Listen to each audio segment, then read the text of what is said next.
بقى ايه الحكايه عشان ما فهمتش. يعني هم جم قالوا لي وانا ما صدقتش. قالوا لك ان انا يعني كنت من محو اميه وصلت ماجستير وكده. ازاي بقى قولي لي. ما كانوش بيعلموا البنات بقى طبعا خوفا لان الطريق زراعه وكده، وبعدين عشان نروح مدرسه الساعه. ايه بقى اللي جابه يعني اولا عند سن كام رحتي محو الاميه؟ انا ما رحتش محو الاميه، انا اتعلمت نفسي في البيت. ازاي انا بقى؟ محو الاميه هقول لحضرتك، انا كان عندي حوالي 13 سنه لقيت ورقه فيها الحروف الابجديه. فوالدي طبعا هو بيجيد القراءه والكتابه، فايدي حفظنا الحروف، بس عرفت شكل الحروف وما اعرفش اعمل حاجه تاني. لحد ما اول واحد في اخواتي والولاد دخل المدرسه، طبعا انا كنت بوديه وبجيبه. عند سن كام بقى؟ كان عندي حوالي 16 سنه وقتها. بدات اوديه واجيبه، وقعدت جنب والدي وهو بيعلمه يقرا ويكتب. انا اتعلمت اقرا لكن ما اعرفش اكتب، ما كنتش بعرف امسك قلم واكتب. مين اللي علمك القرايه، اخوكي؟ لا، ما انا بقول لحضرتك انا والدي حفظنا الحروف من فتره قبل اخويا ده ما يدخل. وانت علمتي نفسك القرايه؟ فضلت كده عارفه الحروف وخلاص لحد ما جه هو بيعلم اخويا بقى ازاي يشبك الحروف ازاي يعمل. انا قاعده جنبه اتعلمت اقرا لكن ما اعرفش اكتب. لحد ما جت في فتره كده واحده تقرب لجوزي جت عندنا فبتقول لي ده في حاجه اسمها فصل محو اميه ومنها تدخلي اعدادي. خلاص يعني 16 سنه واتجوزتي بقى وكده؟ لا انا ما اتجوزتش غير بعد 26 سنه. انت بتقولي جوزي، واحده قريبه جوزي. ما هي دي قريبته. ما هو جوزي ابن خالتي. بس فحتى هو وقتها راح خد لي الورق وقدمه قبل ما تتجوزيه قصدي. ما هو قريب ابن خالتي. اخد الورق وقدمه لي في اللي هو محو الاميه ده، بس فين بقى؟ في قريه الشنويه. طبعا مستحيل اروح، بعيده وصعب ان محو الاميه دايما بتبقى بالليل وبنات وتطلع والكلام ده كله صعب. بس راحت المدرسه بعتت لي تعالي، ورحت ادتني الكتاب قرات لكن ما عرفتش اكتب. راحت قالت لي طب انت هتاخدي الكتب ومع نفسك بقى كده في البيت افضلي اكتبي كتير لحد ما تعرفي تكتبي وكده. بس كانت وقتها بقى انا اتعلمت الرسم على ورق البردي. انت اصلا كنت عايزه تتعلمي ليه؟ يعني عايزه اتعلم للعلم نفسه، هل يستوي الذين يعلمون والذين لا يعلمون؟ ده كانه الفرق بين النور والضلمه. ما هو بيبقى الفرق بين النور والضلمه لما يكون حد متعلم فعارف الفرق، لكن الناس كلها لا ده دي فطره ربنا فطرنا فيها. وبعدين ما انا كنت بشوف كان في واحده من سني وكان في ناس تانية بتودي ولادها على فكره، يعني كانوا بيتجسوا اللي هو عنده مثلا وسيله بيودي. لا انا بسال يعني في ناس كده خلاص بقى انا كبرت واتجوزت. لا كان حلم جوايا وكنت عارفه اللي هو بيحلم ويقعد يقول لنفسه طب ده حلم، هو ده هيحصل؟ انا كبرت، انا مش في سن المدرسه، هو هينفع؟ عشان تكتبي وتقري. ايوه. خدتي الكتب بقى وروحتي؟ خدت الكتب وروحت اقرا فيها واعلم نفسي واكتب. رحت امتحنت على يعني كان محو الاميه دلوقتي اللي بيروح بيمتحن مره واحده وياخد الشهاده، احنا كان بيمتحنونا على سنتين يعني مستويين. قعدت سنتين في محو الاميه اللي هو بروح امتحن. ما بتروحيش؟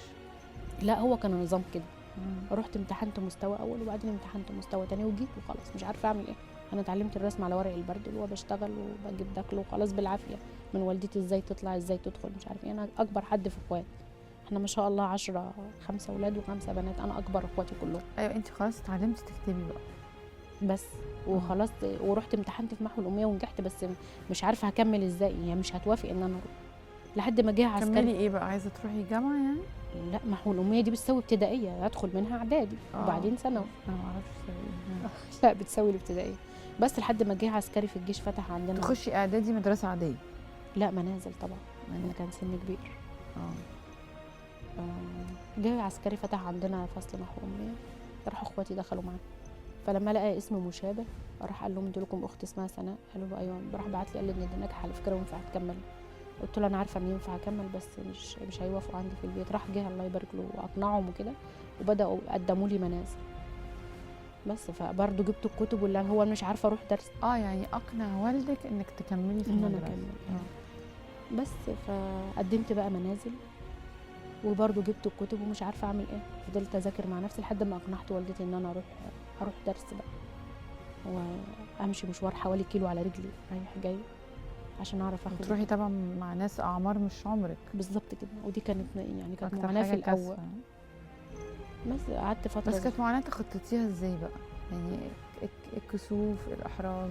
اللي هو بصي كان في مسلسل بتاع صفاء ابو السعود هي والمستحيل، كان دايما المسلسل ده في ذهني ان هي كانت من ولا حاجه والناس بتسخر منها وبقت حاجه. يعني انا كان حتى ليا طب شوفي دراما مهمة ازاي. كانت يعني ده فعلا انت دراما هادفه. لا يعني ده انت بصي قلتي مثال، يعني انت مسلسل غير حياتك او خلى عندك اصرار. اكيد طبعا. بس ففضلتي تروحي بقى محو الأمية وعديتي الاعدادي اخدت اعدادي منازل. والثانوي بقى. طبعا عشان اصرف على دروسي كنت بشتغل في ورق البرد. وبعدين حصل الضرب في السياحه، وقف ورق البرد. طب ادفع الدروس منين؟ دورت على واحد محامي، اشتغلت معاه شويه، بقيت اشتغل مع المحامي الصبح. تشتغلي ايه بقى؟ وكنت بشتغل سكرتيرة محامي. ازاي بقى اعداديه؟ ما هو مش عايز مني حاجه، انا مش هقف قدام المحكمه ولا الكلام ده، كنت بعمله الشغل الاداري، والاساس ده انا دخلت حقوق. ازاي يعني ايه الاداري اللي هو يعني واحده واخده اعداديه تعمل ايه المحامي؟ ده انا كنت في اعدادي لسه كمان.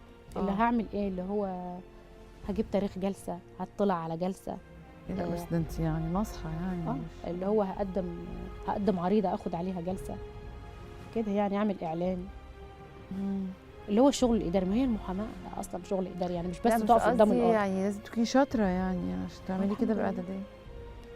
بس خدت الاعداديه، واللي هو انا مش عايزه اكمل منازل بقى، انا تعبت من ان انا متقطعه بين الشغل ورق البردي او المحامي وكده. ففي حد جابني وزاره التربيه والتعليم عشان اقابل الوزير ان انا مش عايزه ابقى منازل وكده.